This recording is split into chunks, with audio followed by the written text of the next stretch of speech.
Hi again, everybody, and welcome to Inside Golf, presented by Susquehanna Bank and Wealth Management. I'm Harry Donahue. Today, we're at Huntingdon Valley Country Club in Huntingdon Valley, Pennsylvania. It's the site of the William Hyndman III Memorial Classic. It's one of the premier events for the Philadelphia area pros in the Philadelphia section of the PGA of America. We'll take a look at some of the better shots and talk to some of the competitors. Also, you know, here at Huntingdon Valley and around the Philadelphia area, they say these greens are some of the toughest to putt in the area. Everything rolls to the valley, right? Well, if putting is maybe one of your weak points, I think I have the answer for you. Southwest Greens. Maybe you've seen them advertised on television. A lot of the tour pros have had them installed in their homes. And you can too. We'll find out more as Inside Golf, presented by Susquehanna Bank and Wealth Management, continues in just a moment. Inside Golf, presented by Susquehanna Bank. Susquehanna Bank, doing what counts. By Club Champion, better fit, lower scores. Now open in Valley Kinwin. By Southwest Greens, the pro knows. And by the Philadelphia Section PGA, experts in the game and business of golf. Defining a target, realizing a dream. Susquehanna Bank can help you get your plans off the ground. Whether you're sending kids to college or doing something special for yourself. Susquehanna's financial advisors are worth talking to. We can help you find the smartest way to borrow money and save money in the process. Susquehanna Bank, doing what counts for dreamers like you. Member FDIC, Equal Housing Lender.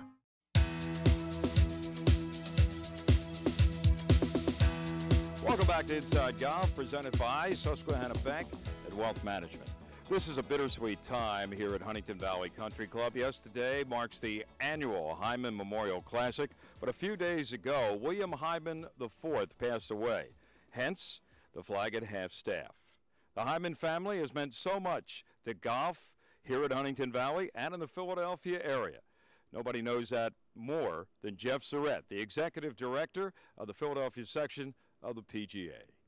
The Hyndman family has been a name on the golf landscape here in Philadelphia for a long, long time. You know, one of the best amateur players ever in this area and probably anywhere. So it's just a real honor to have the name associated with us and with the event. And it is prestigious because it honored Billy Hyndman, but also one of the more prestigious stops along the calendar year for your pros. It is. It is a staple event every year. It is one of our points events, our Haverford Trust Company Player of the Year points events each and every year. And kind of being the summertime, the middle of the season, it's one of those events that guys mark off on their calendar every year. And obviously, if you look at the trophy and the winners of the past, some big names in Philadelphia professional history. Yeah, we got a few right here. Dave Quinn's won it 3 times. Stu Ingram is our defending champion. Rich Steinmetz. Greg Farrow, Travis Diebert, perennial great players in the section, and just a real testament to win this event because of, you know, the difficulty and the quality of golf that you have to play here at Huntingdon Valley. One of the competitors in the Hyndman Memorial Classic, Mike Riley. He's the current pro at North Hills Country Club, but grew up playing golf here at Huntingdon Valley. Mike Riley, growing up here at Huntingdon Valley, learning the game. Bill Hyndman III must have been somebody you admired. Do you have any personal recollections? Sure.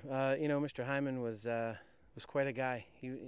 Interesting thing I thought about him was as good a player as he was, I'd be hitting balls over there, and he'd just say, "Hey, Mike, come on over, look at my swing." And I just got a kick out of that. I'm a 16-year-old kid, and no matter what I told him, they all just went straight and all went the same distance, and it was a lot of fun being around him when he was around here.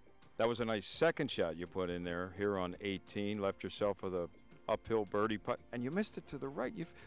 You got to know everything goes to the valley. You just didn't allow enough room there, huh? No, I was on that little slope, and I thought it was going to push it to the right on the start, and then bend back to the right, and I guess I just didn't play it high enough. Oh well, next time. Billy Hyndman would probably say, "Good shot. Too bad on the putt." Well, he'd have made it. Billy Hyndman III was one of the greatest amateur golfers in U.S. golf history. Twice he won the U.S. Senior Open. 5 times he was a runner-up in the British Amateur. In fact, in 1959, he beat a young American by the name of Jack Nicklaus in the British Amateur match play competition. He's one of only 3 golfers to have a hole-in-one on the 12th hole at Augusta during Masters competition. The record speaks for itself. And every morning, Billy Hyndman would wake up in that house here on Paper Mill Road in Huntingdon Valley, walk this path, and come here to the 8th green at his beloved Huntingdon Valley Country Club.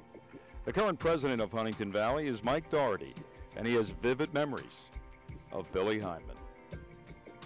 He was not just a great golfer, but he was a gentleman and a big supporter of the club, and a wonderful person to be around. He used to mentor the kids. I spent quite a bit of time with him 20 years ago when I came in here.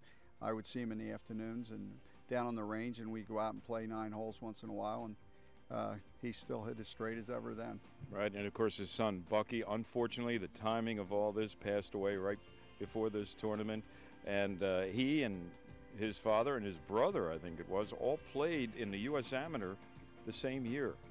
I'll take your word on that. I know as a trio they accomplished a lot in golf, all 3 of them, and we're very proud of that. And the players today are wearing a little black ribbon in honor of Bucky Hyndman. That's wonderful. Yeah. Tell us about, Michael, I know that Huntingdon Valley has plans in conjunction with the Hyndman family to set aside a room in your beautiful clubhouse with all of his trophies and memorabilia. Yeah, we were blessed. The Hyndmans offered us the opportunity to display Bill's accomplishments in our clubhouse for the benefit of the membership and the Hyndman family, to be able to come to see them presented appropriately. And in fact, just last month at the board meeting, we approved the design plans for a room that's going to be designated to Mr. Hyndman, which will be available for viewing his memorabilia, as well as used by the members for different events. A real living tribute memorial to not just him, but his family. Absolutely, and we anticipate it would be obviously a very popular room to use, whether it be for a family dinner or cocktails.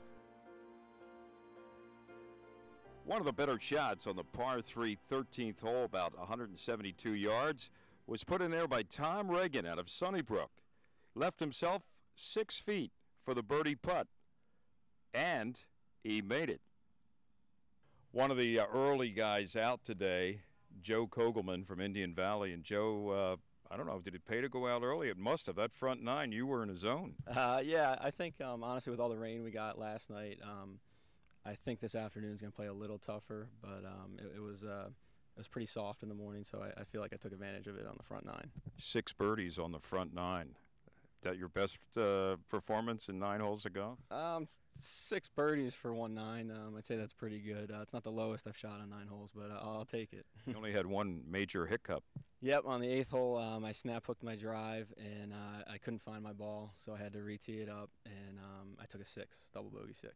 So how did you regroup to get yourself ready to go to the back 9? Well, I birdied the 9th hole. I came back and birdied the 9th hole, and then on the back 9, I just played solid golf, and I had 1 birdie and 8 pars. So. Joe's score of 4 under par 66 held up for a 2-shot win, his first as a pro. Like to putt like a pro? Stay tuned. Coming up, I think we may have the answer for you. It's next on Inside Golf, presented by Susquehanna Bank and Wealth Management.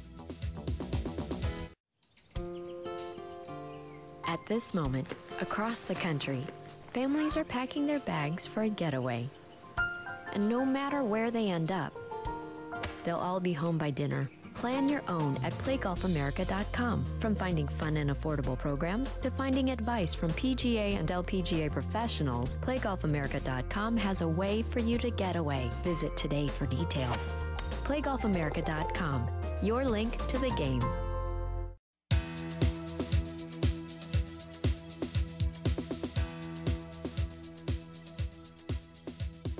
Well, they say practice makes perfect. Maybe if I practice a little more, I'll make that putt. And here's the guy that's going to help me maybe. Chris Weir, who holds the franchise for Southwest Greens of Delaware Valley. And this, well, how would you describe this, Chris? It's a putting green that you can install right in your own backyard and within a matter of days or weeks be the best putter around. Exactly. You can have this putting green in a matter of days, and it will definitely help you with your short game, both putting, pitching, and chipping.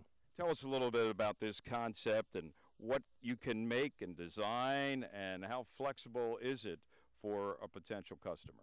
Well, we can make any size green that a customer wants, however long, however wide.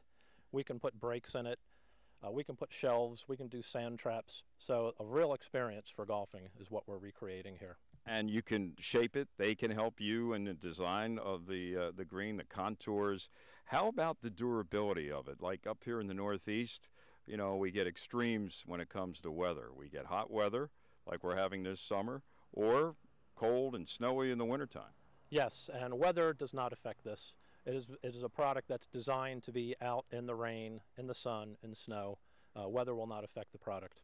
And now I noticed the roll, it's perfect. You can control the stemp meter. Does it have a stemp meter, or how do you usually pitch it? We do. We use a stemp meter to set the speed of the green, generally between 11 and 13. So depending on how much we roll the green, that's how fast we can get it. More rolling increases the speed of the green. What other maintenance is required? Well, other than keeping debris off of the green, once or twice a year is sufficient, where we come in and top dress the green and re-roll it to set the stemp speed. So very little maintenance. You know, I mentioned early on with Chris about how practice makes perfect, and here is a guy. He's the Executive Vice President in charge of sales for Southwest Greens. But we know him as a great basketball player. Well, at least I do, and I'm sure a lot of you do too. Pat McFarland from St. Joe's, Hall of Famer at St. Joe's, and also played in the old ABA for several years. In fact, your coach was two guys that coached in Philadelphia, Alex Hannum at one time and Larry Brown. How you doing, Pat? I couldn't be better, Harry. Couldn't be better. That's great. Now, you're involved with sales for Southwest Greens, and I said about practice makes perfect. When you were a kid, you probably had a backboard and a rim in your driveway or somehow attached to your house, and it made you a great shooter. Well, actually, I had to walk about 10 miles in snow. I would go up I would just go up to the school. Didn't have one. We had one of those slanted driveways, so I didn't have it in the backyard. But I went up to the school, and that's where I spent most of my time. And now you're helping people. They don't have to walk to the schoolyard. They can do it in the backyard and practice their putting and chipping and everything else. We've come a long way, haven't we? No, we sure have. And I'll tell you, golf has come a long way. And that's what's really kind of fun about what I'm doing here is everybody is into golf at this stage of the game in some way. If not themselves, their kids. It's become such a popular game. And to be able to put something like this in your backyard and practice the little things that make the game important, make you good at the game, really, it's just fabulous. And we do it the right way, and that's probably the most important thing. We're replacing a lot of other greens at this stage of the game because people just didn't know how to do them the way we do. They're all Nicklaus specifications, and the name speaks for itself. Well, and as I mentioned before with Chris, it can be a fun thing or a very serious thing for golfers, like you said, that want to knock 2, 3, 4 shots off a round just by getting out here and really going at it on the putting green. Oh, you bet. And you can do it throughout the course of the day. You know, you break your day up, come out and do a little putting, do a little chipping, and it's fun. What's easier, that 20-foot jump shot with a guy right in your face or standing over a 5-footer to beat somebody like me in a competitive round of golf? No, give me the jump shot anytime, Harry. Well, as I say, you know, they've come a long way in terms of teaching aids in golf, and Dom DeGiulia is a top 100 golf instructor, according to Golf Magazine, and he's also at Jericho National, where you have your own little school. And Dom, you're sold on the value of what Southwest Greens can do to somebody's game, right? Yeah, I came over to Chris's spot here, and I love the quality of the greens. And obviously, if you want to be good at anything, I taught my kids when they were 2 and 3 years old, whatever you want to be good at, you have to practice. Absolutely. And this green, it's not just the putting stroke, but everything surrounded with, I guess, the scoring game, as Dave Peltz likes to refer to it, from 100 yards in. You can really be as creative as you want on how you want to use this green. As we were just saying a second ago, when I was a youngster, I went to basketball camps. And we had dribbling station, rebounding station, passing stations. So if you really want to score well, you need to work with your coach, work with your golf instructor, and come up with a practice plan. And that would have stations. You would have a station that has, you work on your putting technique. You'd have a station that helps you read greens a little better. You'd have a station that, you'd have a few of each actually that help you control the speed of your ball on the greens. Then you'd have some different short game techniques you're working on to hit onto the greens. There's no there's no saying how valuable it is to practice your short game and your putting to your score. Yeah, you can actually set up, and I know you've done it here with various things, drills, exercises, whatever you want, stations, for want of a better term. And I guess a person would have a checklist, and every day they could practice chipping and pitching, not just trying to make a 10-footer. Yeah, it's simple Excel spreadsheet forms we use with our students, and we just check off how many of each of these drills you're going to do per week. And they bring the forms back to me. Some of them have games, so they're measured, so we know exactly how well they did and are they doing. Are they actually getting the improvement? And if not, we know what we need to go back and work on. I was going to say, too, you have a pupil that comes for lessons, a set of lessons or whatever. You go over certain drills. They can come home and do their homework in their own backyard, come back to you, and you're going to see almost overnight improvement, you hope. It's absolutely, yeah. What most kids are able to do is they can put a little 10-foot putting strip in their bedroom. So I assign regularly 10-minute practice sessions at a time on that. But the problem with that is that's just working on your core fundamentals. You can look in a mirror, make sure your forearms are lined. You can make sure that your ball position is the same, and that's an important station, but it's only one station. You need to do much more than that if you want to become a great putter, because you have to be able to make breaking putts. You have to be able to control your speed of your ball up and down different slopes. So this is the obvious next step for players who are really serious about their game and improvement. Chris, tell me a little bit about the construction. I can see the green and the fringe. What's underneath? There's multiple layers of crushed stone underneath this that we shape and compact until we get up to a certain height. And after we get all these layers of crushed stone in, we use a 5mm thick urethane cushion. After the cushion goes down, then the turf goes down, and then we design the outside of the green based on that whole excavation and the crushed stone base. A lot of people will say, well, I got a hilly backyard, I got a slope. Any problem? Not a problem. No, we excavate and we can build up with crushed stone to accommodate that. And the surface, we've seen some shots here, the ball bites just like it would on a regular green. It does, and that's a function of the sand infill. So the turf is infilled with about an inch of sand, and because of that, the ball, when it hits the green, will check up and roll like it would on a real putting green. Well, it's time to leave the greens and go to the tee with Teed Off next on Inside Golf, presented by Susquehanna Bank and Wealth Management. It's almost like a coffee shop. I mean, you could put 50 people. If 5 friends are having a light beer and they all put their drinks down in the same place, how long will it take to find the Yuengling Light Lager? About that long. Because the rich amber color of Yuengling Light Lager makes it stand out from the rest. The true lager flavor, however, makes it disappear. 99 calories, 100% authentic lager. Yuengling Light Lager, from America's oldest brewery. Rethink your light beer. Guests of Inside Golf enjoy dining at Sin Sin, the popular Asian fusion restaurant located on Germantown Avenue in the heart of scenic Chestnut Hill. And now it's time for Teed Off, brought to you by Yuengling, America's oldest brewery. A bad hot dog is a crime against golf. Welcome back. We continue with Teed Off from the Tilted Kilt, right on Route 202, adjacent to the King of Prussia Mall. They say a beer never looks so good. They have plenty of beers on tap. They have 50 flat-screen TVs. You can watch sports all day long at the Tilted Kilt with great food, great sights, and they have happy hour specials every day.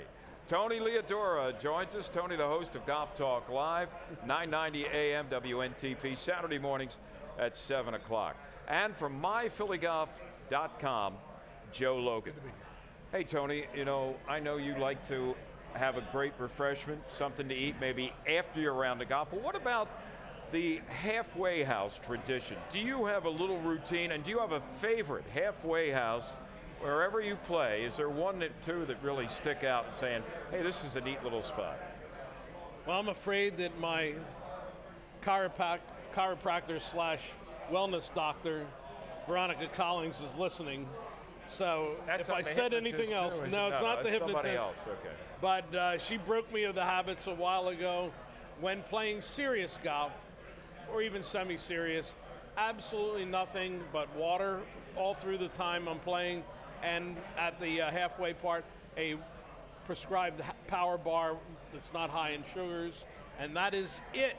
I have to eat something, but you can't eat any carbohydrates that put you up and down. So you have you don't want to see the menu. You know what you're getting. Absolutely. Do you have a favorite spot? Is there a favorite halfway house that kind of sticks out where you enjoy that power bar a little special maybe than you would Well, I'll tell you the one else? that gives you the worst temptation is it's not even a halfway house, it's a halfway corner that you go by at Shoregate. When you go from the front nine to the back nine, they got that huge grill set up there, and he's doing the big hot dogs and burgers and the big Italian sausage on there. On the big rolls. And, oh my gosh, it's such a temptation when you go by there. It's absolutely tough. How about you, Joe? Do you have a favorite spot and a favorite maybe snack at the halfway turn? First of all, my mind is still reeling from Tony saying when he plays serious golf. I've played enough golf with Tony to know he does not play serious golf. You know, he's on his cell phone. He's, you know, all over the place. Wait a minute. Go ahead. For me, it's all about the hot dog. Throw everything else out. You know, you got your power bars, you got your water, but I eat 90% of the hot dogs I eat in life at the turn. I don't want one after the round. I want it at the turn. And a good hot dog is wonderful. A bad hot dog is a crime against golf. It's that simple. Well, I have a couple favorites. Of course, North Hills, which is where I play all the time, just from a tradition and 30 years worth of stopping there. How many hot dogs can you eat in 30 years? But you mentioned Shoregate and the grill. You know who else has a great little turn there and great hot dogs is not far away, Stone Harbor. You're absolutely right. Stone Harbor has, and Overbrook Country Club has a great halfway house. It's almost like a coffee shop. I mean, you could put 50 people in their little halfway house, and it's a great spot, friendly service, great food, and I'm like you, Joe, a hot dog. You can't play 9 more holes without. Arnold Palmer says a round of golf is not complete without a hot dog. Or an Arnold Palmer. But, yeah, we're on a point. And talking about halfway houses, let's not overlook cart girls. You know, there are some places, and I think Great Bay does it. They have peanut butter and jelly sandwiches. How many places offer you peanut butter and jelly? But Great Bay's halfway house that would be different. Does it every time I'm there. That would be little PB&J, huh? I like the guys that stop at the halfway house and go in and pick up the cooler, the entire cooler. I'll take a 6-pack. Yeah, I'll take one too. Let's go out to the bar. Ellen Koloje has somebody with a question for me. Ellen.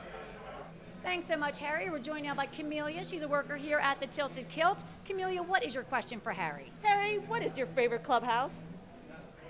Well, just about every golf course has a great facility, I think. And here in Philadelphia, we're really spoiled. But the one that comes to mind is Murrian's Clubhouse. You sit there having lunch maybe before or after your round, and on the patio, you can literally reach out and take the tee off, or the ball off somebody's tee at Murrian. I many times enjoyed a lunch there at Murrian, and the locker room and the service staff, the attendant, everything is so perfect at Murrian. It's no wonder it's one of the great facilities, not only around here, but literally in the world. How about you, Tony? A favorite clubhouse? Atlantic City Country Club. I love the best table at the whole Jersey Shore, the one in the point of the bay window, the dining room that looks out over the golf course, Absecon Bay, the skyline of Atlantic City. How about you, Joe? Without stating pinpointing any one clubhouse, I like old, understated, plain, simple clubhouses where the members or the golfers can sit outside and like watch groups come in, and you can sit out there and have a beer and relax. What I don't like are these big modern edifices that are all about money and There's one you would like, Joe. I got the greatest one too. Clubhouse in America. Quickly. Adios. Oh, there's also one. It's called Secession Club, Beaufort, South Carolina. You're a Southern guy. You would love it. It's the next best thing to Augusta. Yeah. It's in Beaufort. Clubhouse attendant Buddy Rossi from Bridgeport, Pennsylvania. You are correct, sir. And that's going to do it for Teed Off. What a lot of knowledge we squeezed into one segment today. We'll be back. Inside Golf, presented by Susquehanna Bank, and Wealth Management continues in just a moment. Hi, my name's Nicole. Come visit us at the Tilted Kilt in King of Prussia, where we have over 24 beers on draft, and where a cold beer never looks so good. The Tilted Kilt Pub and Eatery. Great food, cold beer, and lots of varieties. A Celtic pub with amazing atmosphere, fantastic sports entertainment, and most of all, beautiful cast members. Come see us. Early mornings, late nights, and way too many takeout dinners. Running a business takes energy, determination, and sacrifice. And whether you're a startup, well-established, or somewhere in between, the people of Susquehanna Bank have the knowledge to help you succeed. From cash management solutions to the benefits of local loan decisions, we help keep your business moving ahead. Susquehanna Bank, doing what counts for businesses like yours. Member FDIC. Hi, my name's Jim Yenser. I'm from Club Champion, a new premium club fitting service in Bala-Cynwyd, just off City Avenue on 1 Presidential Boulevard. It used to be that you would choose a wedge by if it looked good, if it felt better, buy it.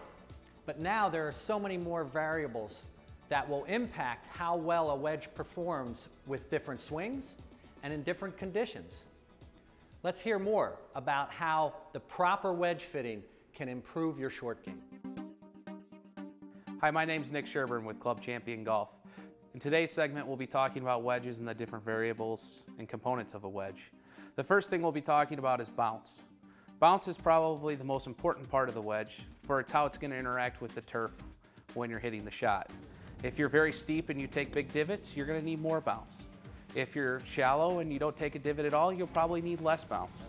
And all the manufacturers have different ways of designating their bounce or what swing style the wedge is meant for. Moving on to the second part of the wedge is loft. Having the proper loft for your bag is very important. Make sure that when you're picking wedges that you pick the loft that's going to work best for your golf bag, whether you need a 50 degree, a 56 and a 60, or you need a 54-60 or a 54-58. Make sure that when you're looking at different wedges, you look at the loft that's going to most suit the gaps in your bag. Moving on to another part of the wedge that's most important is the material the wedge is made out of. Is it forged or is it cast? Forged is going to probably have a softer feel to it, and cast is probably going to have a firmer feel to it. But not that one's right or wrong, it's which one feels best to you, and it's important to try both to determine which one works best for your game. For more golf course tours, swing tips, and deals on greens fees, check out the new teeitupphilly.com. That's going to do it for this week's edition of Inside Golf. Always a pleasure to come here to beautiful Huntingdon Valley. And our thanks to Jeff Surrett and his staff with the Philadelphia section of the PGA and Chris Weir of Southwest Greens. Don't forget, for all you want to know about golf in the Philadelphia area, go to InsideGolf.net. Remember, no matter how bad it's going for you, don't pick up. We'll see you next time on Inside Golf, presented by Susquehanna Bank and Wealth Management. Inside Golf, presented by Susquehanna Bank. Susquehanna Bank, doing what counts. By Club Champion, better fit, lower scores. Now open in Bala-Cynwyd. By Southwest Greens, the pro knows. And by the Philadelphia Section PGA, experts in the game and business of golf.